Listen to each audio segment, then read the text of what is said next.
Oremos, hermanos. Gracias, Dios, una vez más por tu palabra. Gracias por el privilegio de abrirla y en ella encontrar lo que tú tienes para nosotros esta mañana.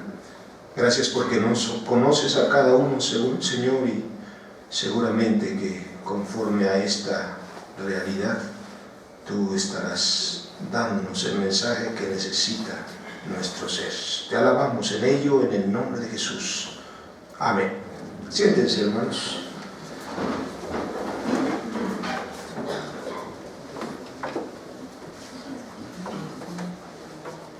Amados hermanos, siempre que pasamos por alguna situación difícil, que no encontramos solución o que la solución parece lejana, yo diría que pasajes como estos que hoy hemos leído nos hacen recordar que no estamos solos. Aunque nuestro ojo no vea, aunque nuestra mano no toque, ¿verdad? Aunque nuestros sentidos no sientan, hay que recordar, hermanos, que nuestra confianza está en el Señor más allá de lo que sintamos, ¿no? No debemos dejarnos llevar por lo que sentimos. El sentimiento es realmente superficial y a veces por las circunstancias que tengamos en lo particular nos puede mantener en una seguridad con Dios o no, y eso no debiera ser. No dependemos de los sentidos, ¿verdad?, sino de las promesas de Dios que van más allá de lo que sintamos, ¿no? Si tenemos una afectación emocional, eso no cambia la promesa de Dios. Si tenemos una afectación en lo físico, no cambia. Y por el contrario, comentaba con alguna familia en esta semana, si Dios no es su Dios, nuestro Dios, en este momento que se encuentra en conflicto, pues entonces no tiene caso, ¿verdad?, que usted siga creyendo, porque depende mucho de lo que usted cree y no de lo que Dios es.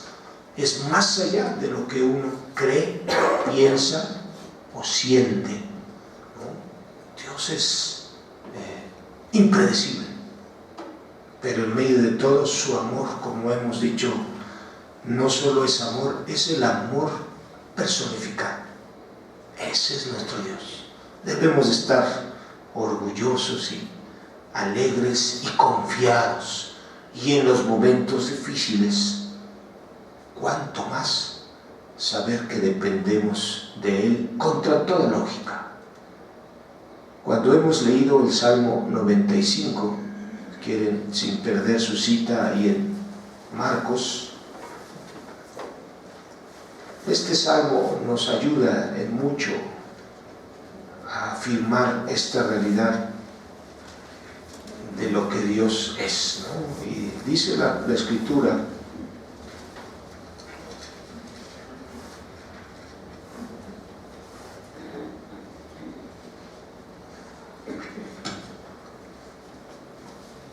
Salmo 95, porque es protector, Dios grande, Rey de todos los dioses.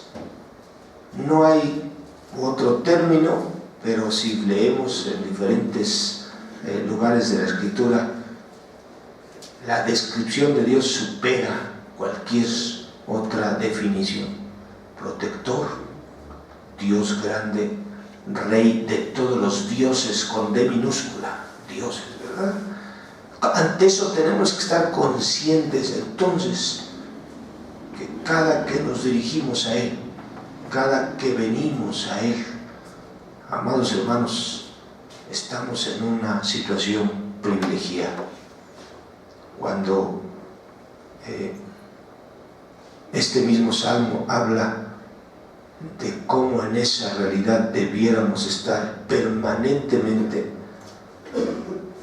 de repente el salmista dice, no como en el caso de Meriba, ¿verdad? No endurezcáis vuestro corazón como en Meriba, como el día de Masá en el desierto, donde me tentaron vuestros padres, me probaron y vieron mis obras. ¿Qué pasó en Meriba?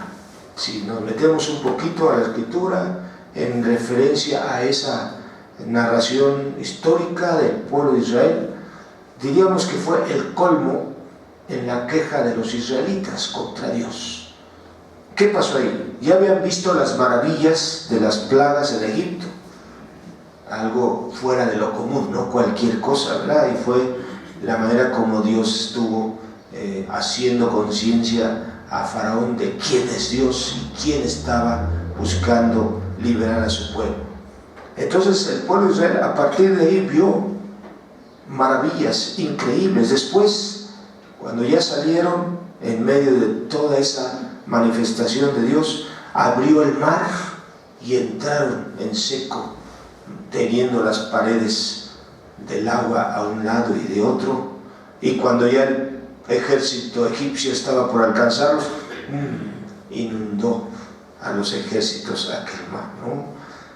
Terminaron de ello, hicieron alabanza a Dios, hasta inventaron ahí un canto hermoso, el cántico de María, y no pasó tantito, hermanos, y ya tenían sed y empezaron a renegar.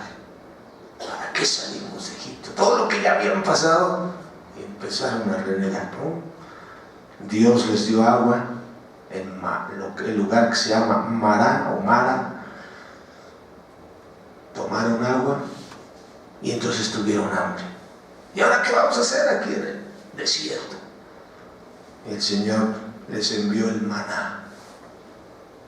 Y ya que comieron, entonces dijeron, pero, ¿y esto es todo? En Egipto comíamos carne, ¿verdad?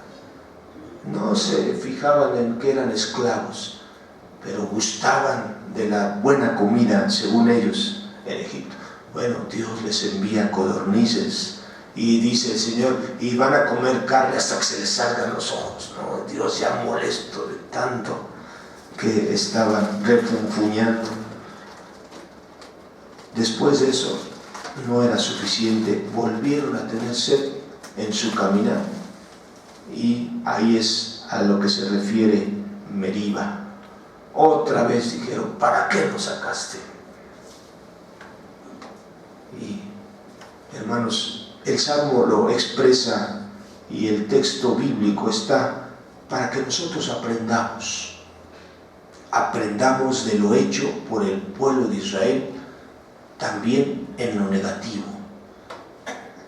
Si uno ve a la distancia, uno dice, pero ¿cómo puede ser un pueblo tan terco, verdad? Pero es el espejo nuestro.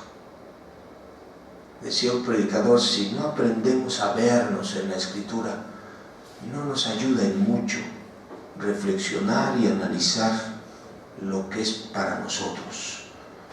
Si no echamos una mirada a nuestro pasado y consideramos cuánto ha hecho el Señor con nosotros.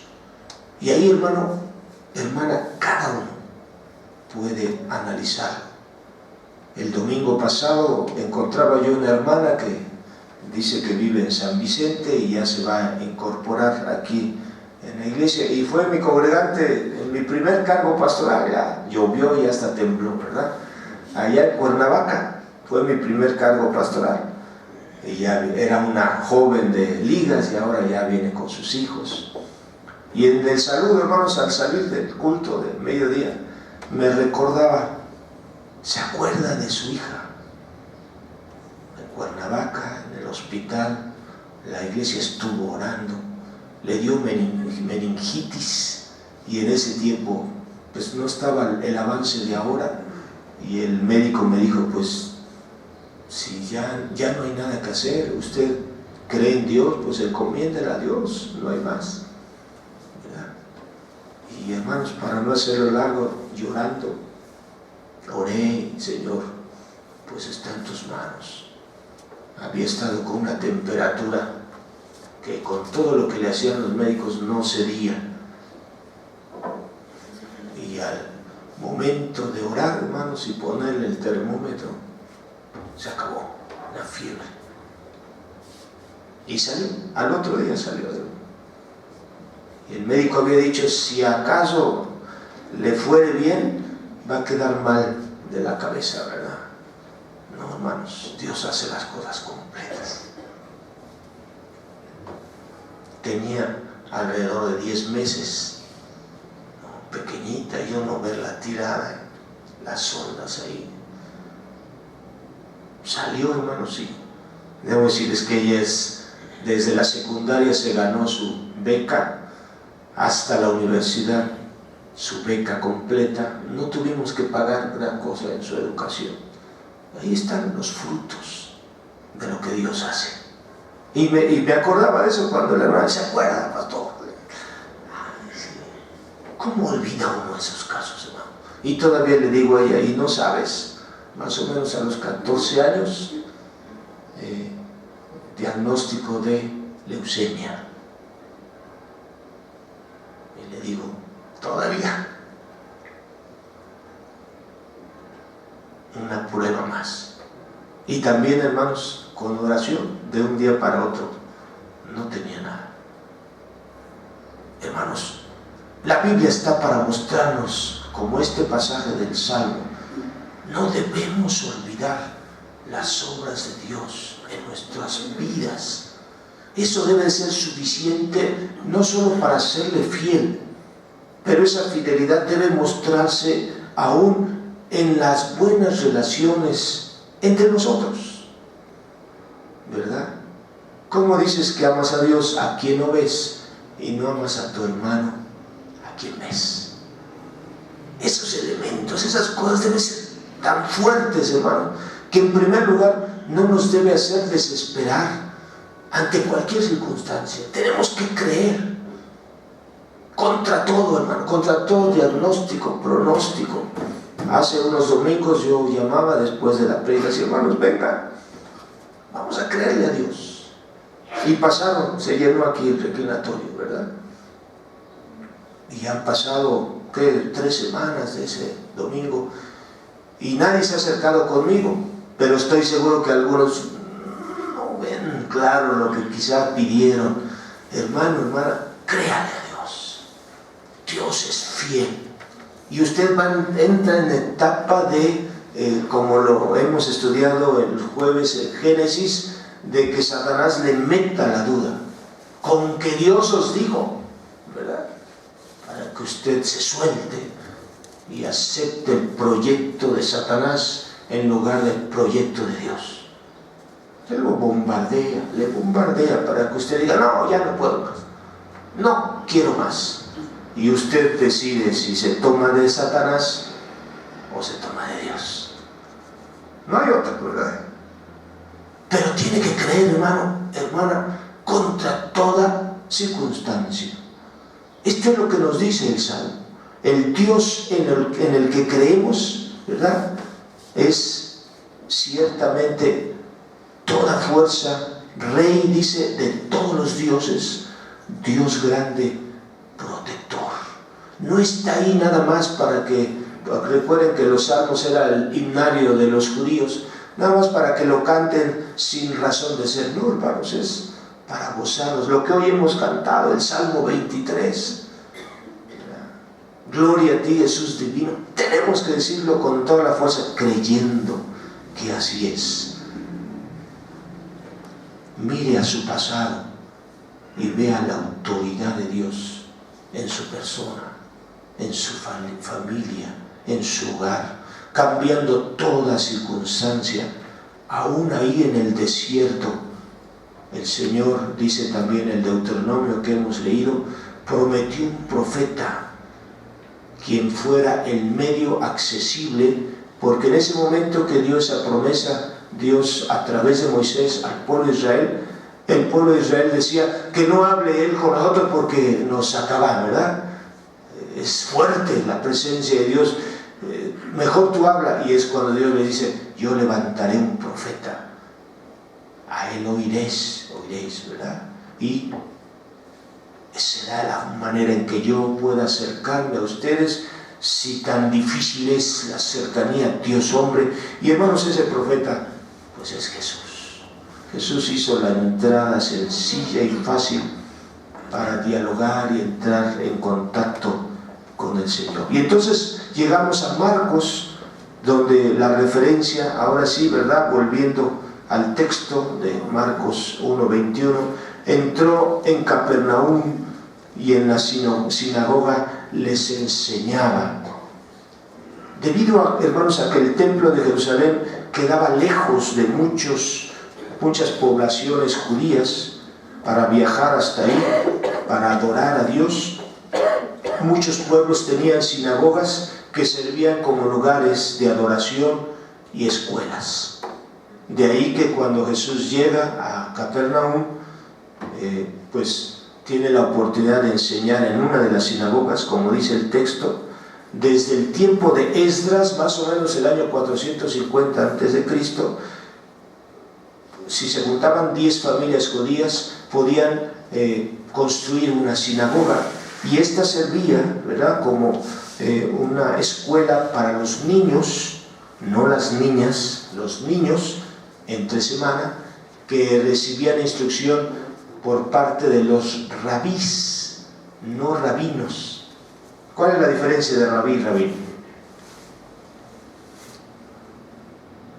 Diríamos que rabí es sin título y rabino es con título, ¿verdad? Hablando de nuestro lenguaje, no era posible que todos los rabinos estuvieran extendidos en toda la población judía, así que en las sinagogas enseñaban a los pequeños, ojo, no niñas, solo a los niños, ¿verdad?, la ley. Y por eso cuando llegaban personas con sabiduría, con gran enseñanza, les permitían hablar de la ley. Y en este caso Jesús, como un rabí, cada que llegaba a algún lugar le permitían hacer uso de la palabra. Esto era entre semana, pero los sábados, fin de semana, se reunían los adultos, varones, para también les explicara los que sabían acerca de las Escrituras. Así que esta referencia de Marcos 1:21, entraron en Capernaum y los días de reposo, entrando en la sinagoga, enseñaba. Así que ahí entra por eso Jesús, no como rabino, pero como rabí, conociendo la Escritura. Y dice el versículo 23, se admiraban de su doctrina porque les enseñaba como quien tiene autoridad y no como los escribas, enfatiza el escritor bíblico. ¿Qué es la autoridad, hermanos? No es, a veces uso este texto, hermanos, cuando alguien se está durmiendo y digo, ¿qué es la autoridad? No es el que golpetea, ¿verdad? Y cuando lo he hecho así, la gente que está durmiendo brinca de sus lugares, ¿no? Pero bueno, no es eso, el que manotea es el que tiene autoridad, o el que grita, o dice por ahí alguien, el que mira con ojos de pistola o de puñal. No es el que tiene autoridad el que hace eso, ¿no? Tampoco, ni siquiera, como dice la palabra, el que puede conocer mucho, porque si hacemos referencia al escrito, los escribas, vaya que conocían las Escrituras, eran los copistas. Para que se repitiera una palabra, un texto, ellos eran los que copiaban. Así que vaya que conocían las Escrituras, y sin embargo dice el texto, pero les enseñaba a Jesús como quien tiene autoridad y no como los escribas. Entonces, ¿qué es autoridad? Autoridad es que, aunque se conozca la Escritura, o conociendo la Escritura, se respalda con la vida misma.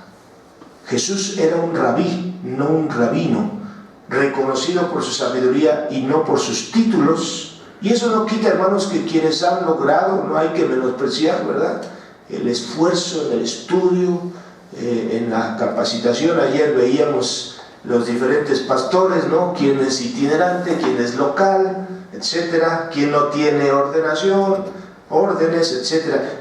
Tiene su reconocimiento, pero no necesariamente el título me da la autoridad. Jesús enseñaba con hechos. No es el título o el cargo o el uniforme que le da la autoridad a una persona es su persona misma. Es la fuerza de ella. Sale de adentro, hermanos. Por ahí hay un curso, ¿verdad?, de autoridad, desarrollo humano, y habla de que hay una autoridad interna y una externa. La autoridad interna sale por la misma seguridad de identidad que tenemos, quiénes somos, qué nos toca hacer. Y la autoridad externa, pues a veces coincide con la interna, no está peleada uno con otra, pero la interna le da la fuerza, a lo mejor al título, al cargo, al documento. Pero qué importante es, hermanos, esa autoridad. Jesús fue reconocido por su autoridad, y si aún no se había entendido, vean que cuando se aparece un hombre ahí dentro de la sinagoga, ojo lo que dice el texto, estaba en la sinagoga un endemoniado, y no dice que se manifestara como aquel que venía de los sepulcros. Uno se pone a analizar el texto y era uno de los congregantes. Y cuando llega Jesús, ¿qué tienes con nosotros? Imaginen aquel sabio, ¿tú qué tienes a enseñarnos? Si uno analiza el texto, hermano, no era el común de un endemoniado. Puede ser alguien que quiere estar en contra, y Jesús no entra en el debate, sino cállate y sal de él, como lo bien lo leyó mi hermano. No entra en el debate, hermano. Cuando hay elementos importantes que uno tiene que hacer prevalecer en la comunión, en la integración de la iglesia, no en aquello que desune a la iglesia, hermanos, no hay ni debate. Con la autoridad no hay lugar para necedades o discusión. El asunto está en aprender de Jesús, tomarnos de Jesús, confiar en Jesús. Hasta en casos raros y sobrenaturales, con su autoridad, Él somete toda situación adversa. Esa es la autoridad divina, ¿no? Cuando aprendemos a descansar en el Señor ante cualquier tormenta, por muy fuerte que parezca, por imposible que se muestre, su autoridad no tiene comparación. ¿Cómo viene usted hoy? Recuerde lo que Dios ha hecho en su vida, para que usted no se crea más de lo que no es, ¿verdad? No tenga más alto concepto de sí que el que debe tener. Piense, hermano, hermana, ¿qué ha hecho Dios? Y eso, que lo haga humilde. ¿Hasta dónde ha llegado usted? Es por Dios. No diga por mis fuerzas, mis pestañas me las he quemado, por eso no, hermano. Dele gracias a Dios. Y una vez entendido eso, mantenga su confianza en Dios. Si aún en este momento se encuentra en una situación difícil, créale a Dios. Recuerde lo que Dios ha hecho y no lo tiente como los israelitas. No es el Dios. Qué pena, hermanos, en esta semana la gente corriendo con sus muñecos, ¿verdad? Qué pena, hermanos, qué triste llevar al Dios ahí. No entra tantito en la mente, qué tremendo, hermano. No entra tantito en su mente. Ahí lo están arreglando, traiga a su niño Dios y aquí los componemos y llevan el mejorcito. No, es que este tiene un valor. Y luego ahí lo ponen para estarle adorando. Qué pena, qué vergüenza, hermano. A Dios no lo llevamos, Él nos lleva. Y si usted lo lleva, no es Dios. O Él nos lleva o no hay más, ¿verdad? De repente todavía como que, les decía yo en una de las clases esta semana, una hermana me dijeron: pastor, fíjese que la hermana viene al matutino y va al matutino a la iglesia otra, y a mediodía viene aquí. Dígale algo. Ustedes que la ven, ¿verdad? Pero de repente le digo, hermana, ¿por qué usted en la mañana se va a la iglesia católica y a mediodía viene aquí? Y me dice, por si acaso, pastor. Resulta chistoso, ¿verdad? Pero ahí está esa realidad. Qué pena. Dice aquí, no tienten a Dios como lo hicieron los israelitas. Un pie en un lado y otro pie en otro. No puede ser.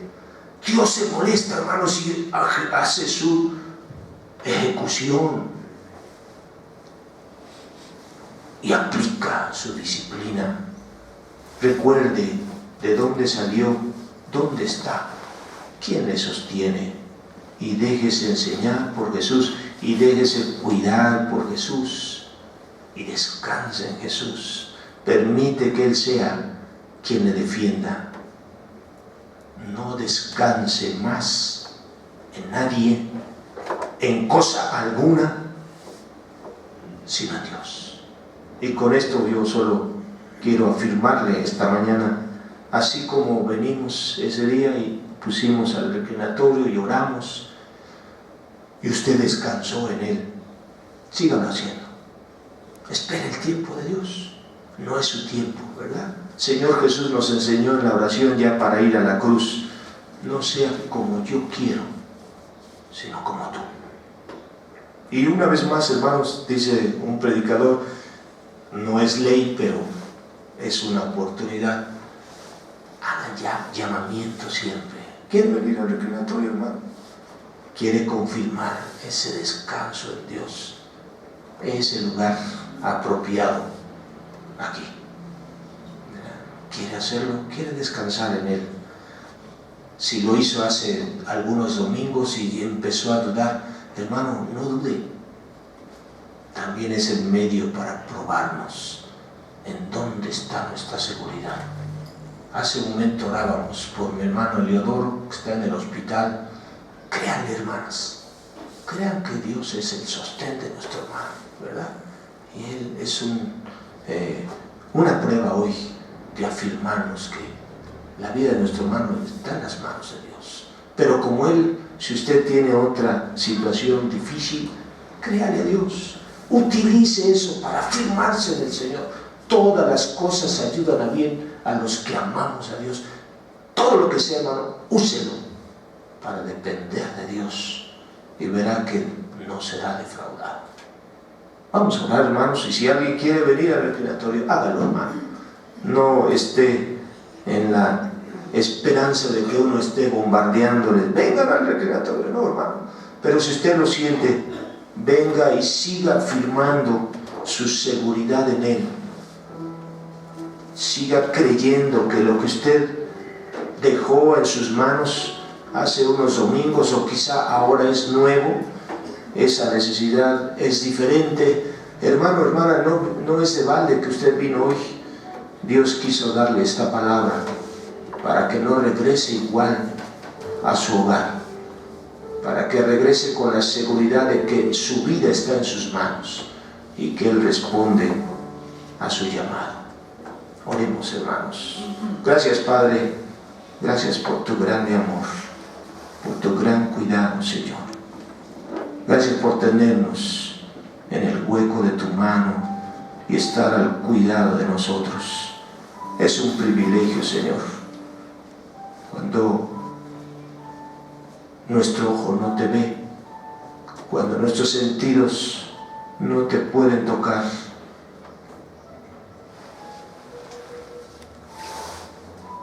No obstante, tú estás ahí. Tú estás aquí, Señor. Limpia nuestros oídos para escucharte. Abre nuestra mente para sentir tu consejo. Haznos sensibles en todo nuestro ser para sentir tu presencia, tu caricia, Señor. alegrarnos en esta mañana en ti, Padre. En medio, Dios, de toda una población pagana, que tú te alegres porque hay luz en tu iglesia. Hay lucecitas, Señor, que pueden aún seguir manteniendo esta comunidad en tu misericordia. Que no nos dejemos atrapar por lo secular, por lo que el diablo nos pone para tentarnos, Señor. Oh Dios, y en cualquier necesidad que trae mi hermano, mi hermana, Señor, seguimos descansando en ti, seguimos esperando en ti, y en esa espera te alabamos, Señor, honramos tu nombre. Nuestra vida sigue al frente como una ofrenda viva, con convicción, con seguridad, sabiendo ante quién estamos, Señor. Gracias por esa seguridad. Oh Dios, pon tu mano poderosa sobre cada uno de tus hijos e hijas aquí, y así envíales en tu paz, en tu tranquilidad. Fortalece tu iglesia en medio de los tiempos difíciles, Señor. Sigue manifestando tu grandeza y poderío y tu grande amor. En ello, una vez más, te damos gracias. Delante de ti están nuestras vidas, nuestras familias, Señor. Te alabamos, oh Dios. Gracias por tu grande amor. En el nombre de Jesús. Amén. El Señor tiene la respuesta, hermanos, a sus vidas. Él la dará conforme a su voluntad.